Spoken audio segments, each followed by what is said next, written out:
నా వీడియోస్ అయితే నా సబ్స్క్రైబర్స్తో పోటీ పడుతున్నాయి. ఆబ్వియస్లీ మన సబ్స్క్రైబర్సే విన్ అవుతున్నారు. Thank you for everyone. మన ఛానల్ని కొత్తగా చూస్తున్న వాళ్ళు ఒకసారి విజిట్ చేయండి. నచ్చితే కనుక సబ్స్క్రైబ్ చేసుకోండి.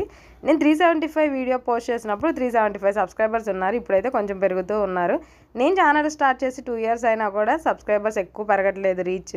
ఎందుకంటే నేను అప్పుడప్పుడే పోస్ట్ చేస్తున్నాను. మా అబ్బాయికి ఒంట్లో బాగోక ఒక 2-3 మంత్స్ నుంచి అయితే రెగ్యులర్గా పోస్ట్ చేస్తున్నాను. ఏదో చూపించి ఏదో చెప్తున్నాను ఏంటి అనుకుంటున్నారా? మా హస్బెండ్ అయితే నిన్న ఆఫీస్ మీటింగ్ అయితే హైదరాబాద్ వెళ్ళారు. ఇంకా మాకు వీడియో కాల్ చేసి అక్కడ హోటల్ అన్నీ చూపిస్తున్నారు. మా పిల్లలు అయితే వీడియో కాల్ చేశారు. ఇంకా మార్నింగ్ అయితే మీటింగ్ అయిన తర్వాత లంచ్ కూడా అన్ని ఐటమ్స్ అన్నీ ఒకసారి వీడియో తీసి నాకు పంపించారు. యూట్యూబ్ ఛానల్లో పెట్టుకో అని చెప్పి. ఇన్ని ఐటమ్స్ చూస్తే బాగా తినాలనుకుంటాం కానీ అస్సలు తినలేం కదా, ఏమంటారు? మా అమ్మ అయితే నన్ను ఎప్పుడు తిడుతూ ఉంటుంది, నీ కళ్ళు కావాలంటే కడుపొద్దు అంటుందని చెప్పి. నేను ఇన్ని పెట్టుకుంటాను, అస్సలు తిన్ను. మనలాంటి బ్యాచ్ ఒకటి ఉంటుంది కదా, కావాలనుకుంటాం, అస్సలు తినలేము. చాలా వెరైటీస్ ఆఫ్ ఫుడ్ ఉంది. ఇంకా ఫ్రూట్స్, స్వీట్స్ అన్నీ చాలా ఉన్నాయి. ఇంకా ఇవన్నీ అయితే ఒకసారి మీరు చూడండి. వీడియో నచ్చితే లైక్ చేయండి, సబ్స్క్రైబ్ చేసుకోండి. కొత్తగా చూసేవాళ్ళు ఒకసారి ఛానల్ని విజిట్ చేయండి. Thank you for watching.